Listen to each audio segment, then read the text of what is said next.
할렐루야. 주님의 이름을 높여드립니다. 우리 오늘 음악위원회 헌신 예배로 드리고 있는데요. 또 아름다운 찬양을 해주신 우리 음악위원회에게 또 격려의 박수 한번 힘차게 해주시면 감사하겠습니다. 아침부터 성경 봉독할 때에 적절치 않은 표현, 단어가 있었는데 아주 잘 넘겨주셔서 성경 봉독해주신 집사님께서 아주 영어로 한번 또 한국말로 한번 이렇게 잘 해주셨던 것을 또 듣게 됩니다. 여러분, 이렇게 날씨가 많이 추워졌습니다. 봄은 쉽게 오지 않을 모양입니다. 여러분, 추위 가운데서도 여러분들의 삶에 하나님이 주시는 평안함과 은혜로 마음이 따뜻해지는 그러한 거룩한 주일 보내시기를 주님의 이름으로 축원해 드립니다. 성경을 유심히 읽다 보면은요, 애워싸다라는 표현을 종종 말씀 가운데 바라보게 됩니다. 애워싸다라는 그러한 뜻을 사전적인 의미를 찾아보았더니, 둘레를 빙 둘러싸다라는 그러한 의미가 있습니다. 쉽게 말해서 사방이 다 포위된 그러한 상태를 애워싸다라는 그러한 말로 나타나고 있는 것을 보게 됩니다. 그런데 이 성경에 나타나는 애워싸는 장면을 유심히 보고 있으면 물론 하나님의 은혜나 섭리 속에서 나타나는 그렇게 사용되어지는 단어들도 있지만 가만히 바라보고 있으면 원수나 적군 그리고 또 죄악 가운데 놓여진 상황 속에서 애워싸이다라는 표현도 많이 등장하는 것을 보게 됩니다. 예를 들어서 시편 49편 5절에 있는 말씀을 보니까 죄악이 나를 따라다니며 나를 애워싸는 환난의 날을 내가 어찌 두려워하랴 라는 시편의 기자의 고백을 보게 됩니다. 죄악 가운데 둘러싸여 있는 그런 상황 속에서도 나는 두려워하지 않겠다라는 그러한 시편 기자의 고백을 우리가 바라보게 되는 것입니다. 그런데 여러분, 이러한 죄악 가운데 있는 상황 속에서도 또 오늘 우리가 본문 가운데 읽은 말씀 속에서도 죄악 가운데 또 어려운 상황 가운데 놓여져 있는 그러한 문제들이 나를 애워싸고 있을 때 반드시 그곳에서도 하나님의 섭리는 있다라는 사실을 우리는 믿어야 할 것입니다. 오늘 본문을 바라보니까 이 북이스라엘의 수도였던 이 사마리아 지역에 아람 군대가 쳐들어와서 이 사마리아 성을 사방을 포위하는 그러한 장면이 나타나고 있습니다. 여러분, 이러한 것을 영적인 의미로 해석을 해보면 하나님의 백성들이 거하는 곳에 바로 사탄의 방해와 또 공작과 위협 등으로 의인들을 실족시키기 위해서 그들을 애워싸고 포위하고 있는 상태, 바로 이 사마리아 성 안에 있는 닥친 문제가 바로 그러한 문제였습니다. 이 사마리아 성뿐만이 아니라 우리가 살아가는 데 있어서 우리의 인생에도 사탄의 술수와 계략에 의해서 우리 그리스도인들을 실족시키기 위해서 우리를 포위하고 방해하는 그러한 사단의 세력을 우리는 경험할 수 있게 되는 것입니다. 오늘 이 아침 적군에게 또한 사탄의 계략에 의해서 포위된 그러한 사마리아 성내의 모습은 어떠한 모습이었는지를 함께 바라보면서 과연 이렇게 사단에게 포위되었을 때 행해지는 일들은 어떠한 것이 있으며 또 우리는 어떻게 승리해야 하는지 바로 말씀을 바라보면서 위기의 상황에 놓인 여러분들의 삶이 승리의 삶으로 축복으로 변화되어질 수 있기를 주님의 이름으로 축원해 드립니다.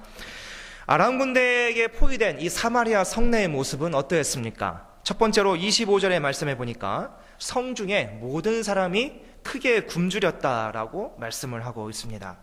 여러분, 이 말씀은 인간의 본능까지도 제어하지 못하는 그러한 한계의 상황으로 끌고 갔다라는 것에 대해서 말씀하는 것입니다. 두 번째 말씀해 보니까요, 두 번째는 어느 누구도 서로 돕지 않았다라는 사실입니다.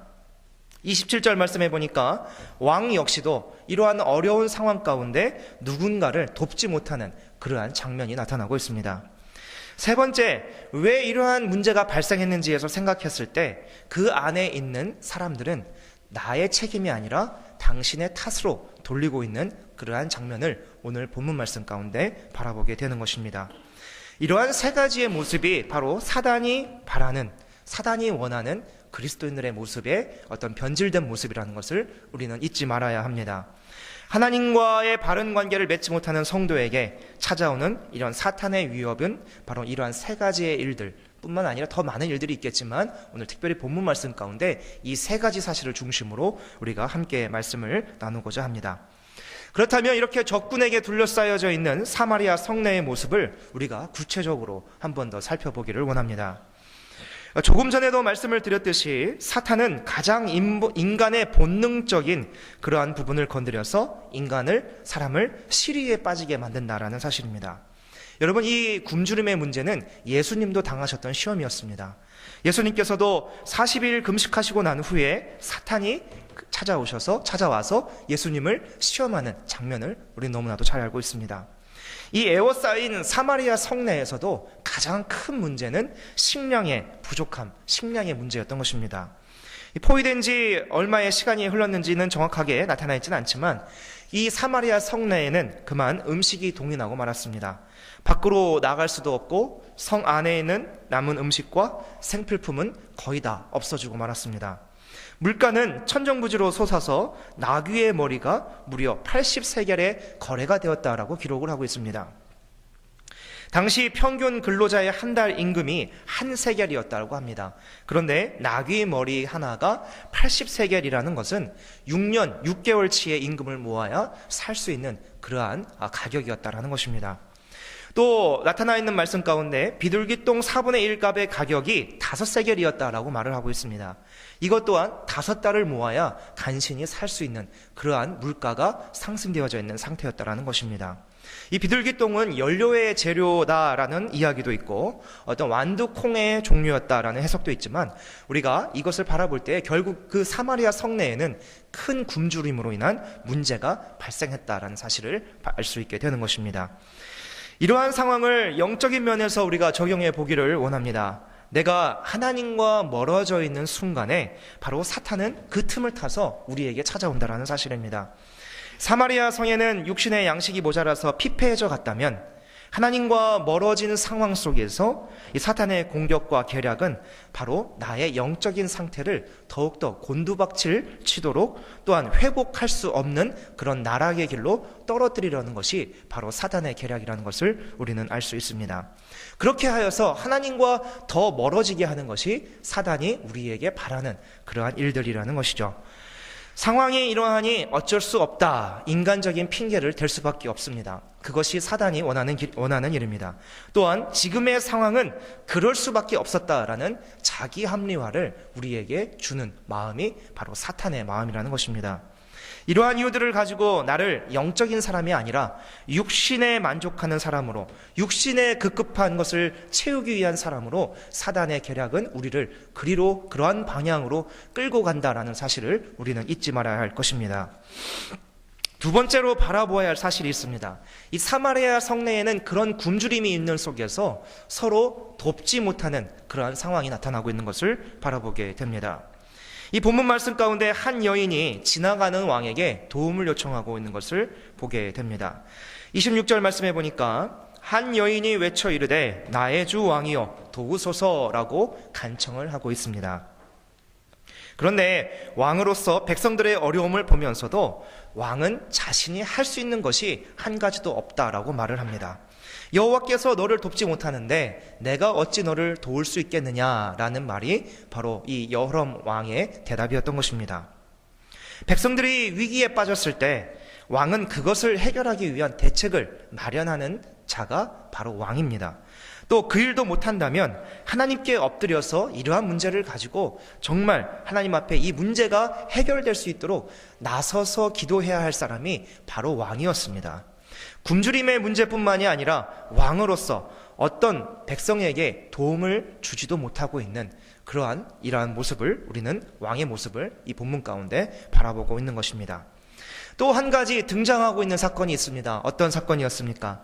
바로 여인들끼리 아이를 가지고 다투는 그러한 모습의 문제가 나타나고 있습니다. 이 성중에 워낙 굶주림이 심하게 되자 자신이 낳은 아이를 먹는 그러한 비상식적인 일이 일어나고 있었습니다. 28절의 말씀에 보니까 내 아들을 내놓아라 우리가 오늘 먹고 내일은 내 아들을 먹자라는 그러한 이야기가 나타나고 있습니다. 여인들이 한 여인의 아들을 먹은 후에 다음날 다른 여인의 아들을 내놓으라고 하자 이 아이를 내놓아야 할 차례가 된 여인은 자신의 아이는 숨겨놓고 내놓지 않는 그러한 일이 발생을 하게 된 것입니다. 함께 너무나도 굶주려서 그 굶주림에 허덕일 때는 그러한 비상식적인 일들도 의견이 통일되었고 마음이 결정이 되어졌던 것입니다. 그런데 허기를 채우고 난 후에 돌아보니 이제는 자신의 아들을 내놓을 수 없는 그러한 어미의 심정이 나타나고 있는 것을 우리는 바라보게 됩니다. 위기의 순간일수록 마음이 하나가 되어서 어려운 상황을 극복해 나가야 할 그런 지혜가 필요한데요. 특별히 우선은 하나님이 보시기에도 사람이 보기에도 합당한 일들, 그리고 상식적인 일들로 이 해결책들이 제시되어야 한다라는 사실입니다. 특별히 하나님의 백성들이 모여있는 이 신앙 공동체 안에서는 반드시 이렇게 상식적인 대책, 또 하나님이 원하시는 것이 무엇인지를 먼저 우리가 깨닫고 함께 그 일을 준비해 나가는 그러한 대책들이 마련되어져야 합니다. 그러나 이 시대의 모든 교회들이 그러한 일들을 하지 못하기 때문에, 비상식적인 일들을 하기 때문에 세상으로부터 손가락질을 받고 지탄의 대상이 되고 있는 것입니다. 또한 단 한 명이라도 이기적인 마음, 남보다 나를 더 생각하게 된다면 그 상황은 문제를 해결할 수 있는 상황으로 변하는 것이 아니라 더 큰 문제로 발전하게 된다는 것을 우리는 기억해야 되는 것입니다. 말씀 가운데 바라보면서 우리가 기억해야 될 사실은 바로 죄악으로 둘러싸여 있는 그러한 상황 속에서 영적으로 그것을 극복하고 나아가지 못한다면 더 큰 죄악의 상황으로 빠질 수밖에 없다라는 사실을 우리는 기억해야 될 것입니다. 그래서 신앙 공동체 안에서 하나님이 원하시는 일이 무엇인지를 깨닫고 또 그것을 위하여 어려운 상황을 극복해 나가려고 하는 힘을 모아야 할 것이고 지혜를 모아야 하는 것입니다. 그렇게 힘도 모으고 지혜를 모으게 될 때에 상황적으로 또한 영적으로 새롭게 변화되어 줄 수 있다는 사실을 여러분들 믿으시기를 바랍니다. 세 번째 보기를 원하는 것은 바로 이 죄악이 둘러싸여 있는 그러한 상황 속에서 자신의 책임이 아니라 남의 탓으로 책임 전가하는 그러한 상황이 이곳 가운데 나타나고 있는 것입니다. 북이스라엘 왕은 여인이 가지고 나온 이 문제를 듣고 옷을 찢으며 분통해 했습니다. 왕의 속옷은 굵은 베옷을 입고 있었다라고 기록을 하고 있습니다. 이 굵은 베옷은 나라의 심각한 위기나 또한 큰 상을 당했을 때, 그리고 참회의 뜻을 나타내 보이는 그러한 의미로 이 굵은 베옷을 입게 되는 것입니다. 왕 역시도 이러한 어려운 굶주림의 상황이 위기라는 것을 알고는 있었지만 그는 머리로만 알 뿐이었습니다. 철저히 하나님 앞에 나아가서 이러한 상황이 벌어지게 된 이유와 원인과 또한 여러 가지 문제를 가지고 하나님 앞에 내어놓기보다는 그것을 가지고 남의 탓을 하고 있는 그러한 왕의 모습을 바라볼 수 있게 되는 것입니다. 또한 그가 입고 있었던 이 굵은 베옷은 바로 형식적으로 입고 있었다는 것을 우리는 알 수 있게 됩니다. 하나님 앞에서 마음을 다하여 하나님 앞에서 마음을 다하여 예배하지 못하고 회개하지 못하고 그저 형식적인 그러한 상황으로 그것을 치부해버리고 그저 형식적으로 그렇게 굵은 베옷을 입고 있었던 왕의 모습을 우리가 바라보게 되는 것입니다. 형식적으로 우리가 신앙생활을 한다면, 이러한 형식적으로 신앙생활을 한다면 우리에게는 결코 하나님의 응답이 주어질 수 없는 것입니다. 또한 이 위기를 자초한 자가 바로 엘리사 선지자라고 말을 하면서 이 모든 책임을 하나님의 종이었던 엘리사 선지자에게 전가하고 있는 그러한 말씀을 바라볼 수 있습니다. 여러분, 왜 위기가 찾아온 원인을 이 엘리사에게 전하였을까요? 그 말씀을 살펴보면 엘리사 선지자가 도단에 있을 때에 아람 군대가 엘리사를 생포하러 도단으로 내려오게 됩니다. 그리고 그 도단 지역을 포위하여서 이제 엘리사를 잡으려고 할 때에 엘리사가 하나님 앞에 간구하며 기도하기를 저들의 눈이 어두워지기를 바랍니다라고 기도를 했습니다. 그러자 그 군대 군사들이 엘리사를 만남에도 불구하고 그가 엘리사인지를 모른 채로 이 엘리사의 손에 이끌려서 사마리아, 즉 이스라엘의 군대가 있는 사마리아 지역까지 따라오게 되었던 것입니다.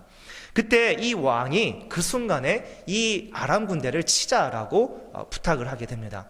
그때 엘리사 선지자는 그건 그러한 것이 아니라 물과 떡을 주어서 대접하고 돌려보냅시다라는 말을 하게 되었던 것이죠. 그래서 이러한 지금 이 순간 이 사마리아 성이 포위되어졌고 굶주림과 기근과 여러 가지 상황의 문제가 다가왔을 때 이 모든 책임이 왕에게 있어서는 바로 엘리사 때문이다라고 말을 하고 있는 것입니다. 그리고 그들이 돌아간 후에 이렇게 베나다스의 군대가 사마리아 지역을 포위하였고 아이까지 잡아먹는 그러한 비참한 현실이 바로 엘리사 때문이다라고 책임을 전가하고 있는 것을 보게 됩니다. 그리고 31절의 말씀에 보니까 여호람 왕이 이렇게 말을 하고 있습니다. 왕이 이르되 사밧의 아들 엘리사의 머리가 오늘 그 몸에 붙어 있으면 하나님이 내게 벌 위에 벌을 내리실지로다 라고 말을 합니다. 이 말씀을 보니까 이 여호람 왕이 단단히 화가 나 있는 것 같습니다. 이 성경에는 같은 단어가 두 번으로 반복되어져 있다는 것은 바로 그만큼의 강조와 확신을 가지고 하는 이야기가 되는 것입니다. 여러분, 세례 요한이 예수님의 오심을 말할 때에 하나님의 은혜가 은혜 위에 은혜다라는 표현을 사용한 적이 있습니다. 한이 없으신 하나님의 사랑으로 예수 그리스도께서 이 땅에 오심을 은혜 위에 은혜로라라는 그러한 표현을 사용을 했습니다. 이와 같이 반복적으로 사용되어지는 단어는 그만큼의 확신과 그만큼의 강조가 담겨져 있는 그러한 말이 되는 것입니다. 그런데 오늘 이 여호람 왕이 여인의 하소연을 듣고서 바로 벌 위에 벌이라는 표현을 쓰고 있는 것입니다. 하지만 여호람 왕이 생각하지 못하고 있는 것은 바로 왕으로서 자신이 가져야 할 책임, 또 하나님 앞에 범죄하여 회개하지 않은 일들을 먼저 자신 스스로 돌이켜 봐야 하는 일이 먼저 선행되어져야 함에도 불구하고 이 모든 책임을 엘리사에게 전가하고 있는 것입니다. 이제 자신의 모습을 바라보지 못하면서 굶주림과 비상식적인 일들의 원인을 제공한 자가 엘리사라는 것에 대한 분을 품는 그러한 왕의 모습이 오늘 본문 가운데 나타나고 있습니다. 여러분, 위기의 순간에 하나님의 백성이 먼저 해야 할 일은 먼저 스스로 자복하고 엎드려져서 나의 모든 문제와 나의 모든 어려운 죄악 가운데 있던 그런 상황들을 회개하고 나아가야 하는 것입니다. 여러분, 에스겔 선지자를 잘 아십니다. 이 에스겔 선지자가 이제 포로 귀환 후에 돌아왔을 때에 이제 하나님의 백성들이 이방 여인과 혼인하여 범죄를 하고 있을 때 그 책임을 자신이 지고 하나님 앞에 나아가서 옷을 찢고 또한 무릎을 꿇고 여호와 하나님을 향하여 손을 들면서 또 부끄럽다는 그러한 말을 고백을 하면서 그 책임을 통감하는 그러한 에스겔 선지자의 모습 또한 우리는 기억할 수 있습니다. 하나님이 세우신 공동체 안에서 남의 탓은 결코 있을 수 없다라는 사실을 여러분 반드시 기억하시기를 바랍니다. 이 발생하게 된 문제 앞에서 그리스도인들의 책임 있는 자세는 바로 그 상황이 누구 때문에 일어났느냐가 아니라 어떻게 해결을 하면 좋겠느냐라는 그러한 말로 머리를 맞대고 지혜를 모으고 힘을 모으는 것이 바로 문제에 직면한 그리스도인들의 모습이 되어야 한다라는 사실을 여러분들 기억하시면 좋겠습니다. 여러분, 오늘 말씀을 정리하도록 합니다. 아람 군대의 포위로 사마리아 성내에 말할 수 없는 어려움이 찾아왔습니다. 그 안에서 백성들이 어려워진 이유는 첫 번째는 굶주림이라는 그러한 것이었습니다. 두 번째는 서로 돕지 않는 일들이었습니다. 그리고 세 번째는 책임의 전가였습니다. 나를 둘러싼 사탄의 계획 또한 이러한 것을 바라고 있습니다. 영적으로 하나님과 멀어지게 하여서 내 영혼의 굶주림을 가져다 주게 하는 것이 바로 사탄의 계획입니다. 또 서로에게 상처를 주게 하여서 화합을 이루지 못하게 하는 것이 바로 사탄의 계획입니다. 그리고 문제가 발생했을 때 나에게는 책임이 없다라는 마음을 주면서 그것을 남의 탓으로 돌리려는 것이 바로 사탄의 계획이라는 것을 우리는 잊지 말아야 할 것입니다.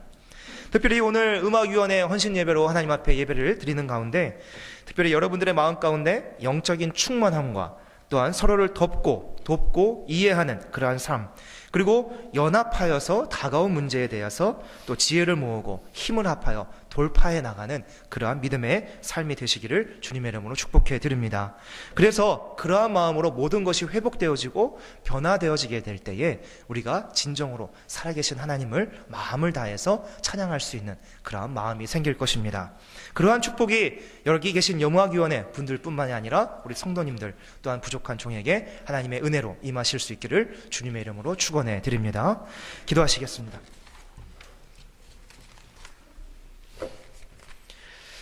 거룩하시고 은혜와 자비가 풍성하신 아버지 하나님, 오늘 귀한 본문의 말씀을 바라보면서 또 우리가 가져야 할 여러 가지 또한 믿음의 모습들을 바라보게 하시니 감사를 드립니다. 하나님, 먼저 내가 가진 그러한 모습 가운데 하나님 앞에 내 모습을 자복하고 회개하고 나아가는 그러한 우리의 믿음 될 수 있도록 도와주옵소서. 다가온 문제 앞에서 남의 탓을 하는 것이 아니라 내가 먼저 나를 돌이키게 하시고 또 힘을 모으게 하시고 또 서로 연합하고 마음을 합하여서 하나님이 주신 귀한 사명을 함께 잘 감당해 나가는 우리 성도들의 모습이 될 수 있도록 도와주옵소서. 그래서 우리의 마음이 영적으로 또 우리의 영혼이 영적으로 하나님의 은혜 가운데 올바로 세워지게 하시고 날마다 하나님과 친밀한 교제를 누리며 하나님이 원하시는 또 하나님이 기뻐하시는 그러한 신앙생활을 하는 우리 모두가 되게 하여 주옵소서.